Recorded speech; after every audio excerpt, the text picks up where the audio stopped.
So this is a case study in the social sciences, personality language modeling, or deep poetry from the accidental presidents, as reinterpreted by a machine. I'm Jeff Winchell, and this is my final project for the deep learning class at Harvard University.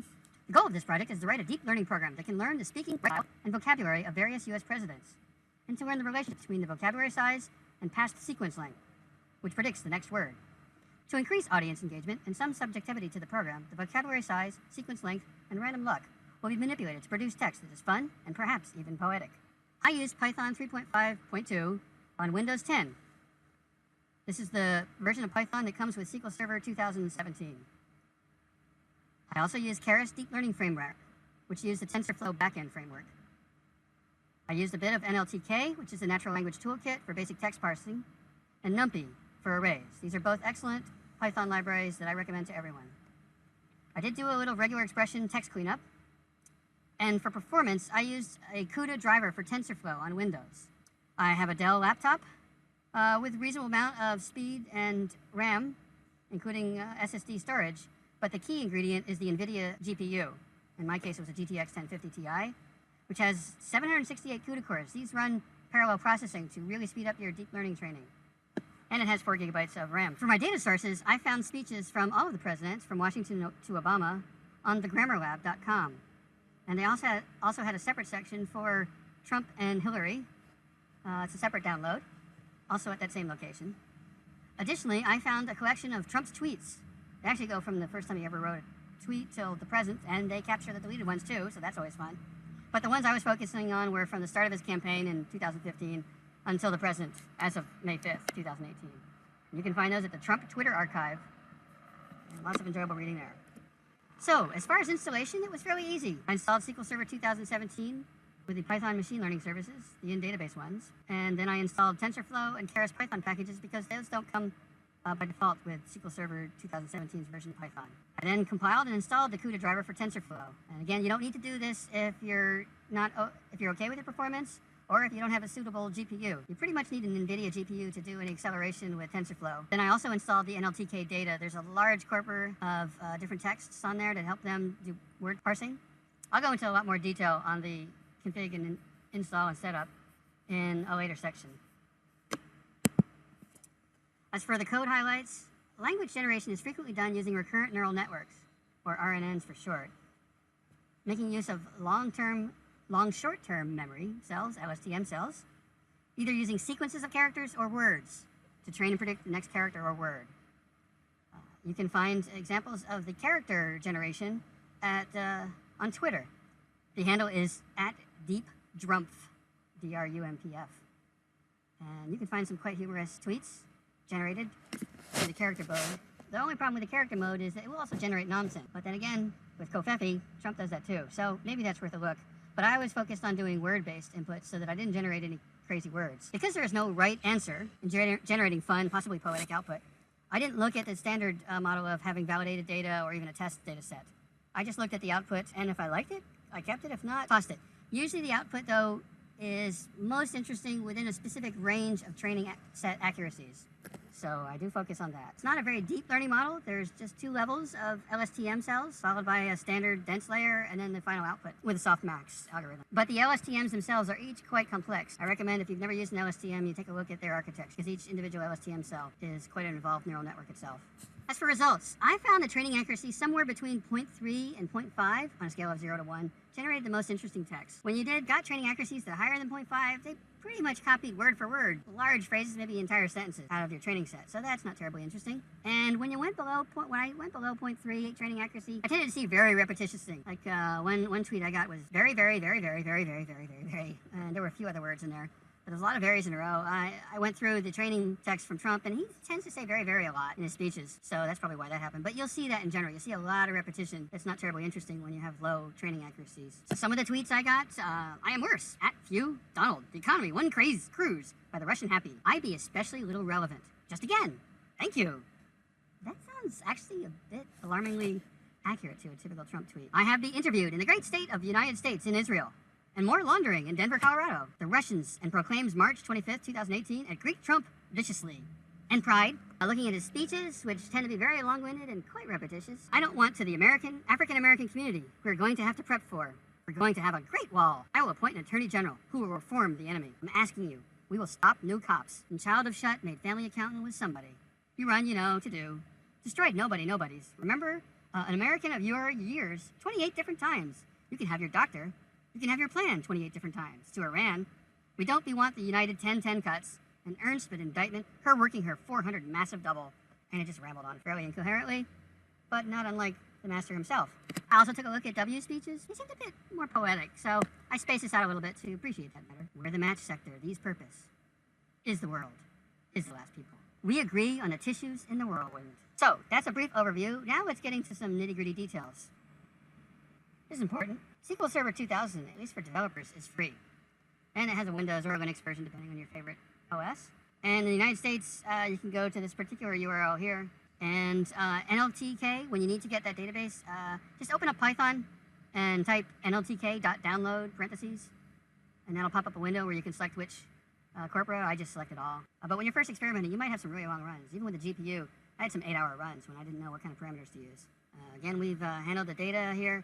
I will point out one thing, and particularly if you're on Windows, the archive file that you get, and this is the case with many situations of downloading data off the internet, it'll be in some sort of a non-simple encoding. It could be in Unicode, it could be in UTF-8, or some language-specific thing. You never know. I just took the simple method of saving the file, opening it up in Notebook and saving it as an ANSI file. I lost a few characters, strange characters from Trump's tweets, but I didn't mind that. And here's a bit of an example. Data file. These are tweets here. I did strip out all these HTTP URLs. And here's some speeches. This one looks like one from George W. Bush. And you do have, in the speech files, you will have a few HTML or XML-ish tags. And again, I use a little regular expressions to remove that. Me generate speech like the president speaks. Regarding the SQL Server 2017 install, like most Microsoft installs, it's wizard-driven. You just click, generally take the defaults. And there's even better ones from some Microsoft MVPs. This is from Ginger Grant. Yes, that is her real name. Who's got some very useful information about getting your Python up and running on SQL. As far as data wrangling, there wasn't much to do. And I did remove a certain amount of non-alphabetic, non-numeric characters, some punctuation things. The rest I just left in there because I just wanted to see what it would do. And after a while, I started putting some back in there so it would get some periods and question marks and exclamation marks, because I thought that was important. As for the transformations, you do a little bit of sequencing here. By sequencing, I'm saying what you're going to feed your learning model is, say, 10 words in a row, and then the next example will be the last 9 of those words, plus a new one that follows from your training data. And then the next one will be the last 8 words of the first example, plus the next 2 that are in the training data, and so forth. And so it captures a sequence as it's progressing through time, because that's basically what the current neural networks are doing. I then tossed many of the sequences because they greatly slowed down processing. At first, I was doing 100,000, 300,000 sequences. And to do deep learning, even with my GPU on my laptop, like I say, it was taking 8 hours or so. Sometimes it was generating some interesting text from that, but I just didn't have time to wait for that. And you got plenty with using far fewer sequences. I started to settle around 100,000 sequences. Sometimes then I went down even further. I could find even with 6,000 or 8,000 sequences that I was finding interesting text generated from that. Code I use, I first looked at this particular URL.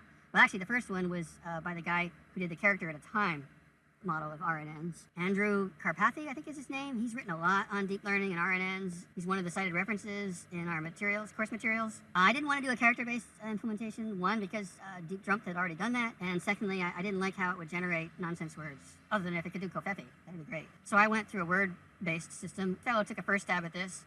I didn't really like the code so much, so I started reworking a lot of it. A few things you'll need in Keras. I like Keras because it's way easier to use, but when you start doing more sophisticated things, you probably need to get back into TensorFlow. Don't need that many functions from Keras. This is a fairly simple code.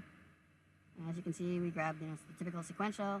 The load model and dump things are for, because things run a long time, I want to make saves of what's going on in case something crashes, or because I want to look at some models later and see if they were maybe better than some later ones. Again, I'm only using LSTM cells and dense cells, and there's something called embedding, which is how they convert a whole bunch of words into a vector space of number. If you remember from our Word2Vec in the class, it's a similar kind of issue. I like this particular thing I found, model checkpoint, because it will save your model while it's training, depending on what parameters you give it. So like your validation loss is gotten better from the last version, so it'll save it. If it didn't get any better from the previous epoch, it won't bother to save it. But particularly when you have really long runs and you want to just stop, it's great because it's saved all the time what it's been doing, well, depending on the parameters you set for it. I like to do a little randomization just to see what happens next time. I want to see new interesting text. These are the most two important things in this code, actually. It's how long your sequences are and the number of sequences you're going to run. If you wind up running too many sequences, you're going to generate a huge vocabulary size, and a huge vocabulary size is going to dramatically increase your runtime, and more than not likely, it's going to create text which look almost like the original sources, which is not terribly interesting. So in this particular case, I really brought down the sequences to just 4,000 because I was experimenting with different parameters there. These next two things have to do with whether I'm doing stuff from Trump's tweets or Trump's speeches or Bush's speeches. That corpora that you download with the president's speeches, you can send it to any director of a whole bunch. At one point, I did an agglomeration of Washington and Monroe's speeches, just sucked them in together and used that as a style because those presidents had very similar personalities, came from a similar time frame, so the language didn't change much in America, and it generated some reasonable text. This next section is where I load all the data from the tweets or from the speeches, and pretty much do the same kind of processing, except I'll do a little bit of cleaning of whether there's HTML or XML tags in there. The rest of this loading had to do with creating those sequences you see here. This is quite dense text to do that sequencing, so if you can understand that one line of code, then you're pretty good at understanding data structures. This tokenizer has to do with your embedding. This is going to help you generate vectors of numbers that represent your vocabulary,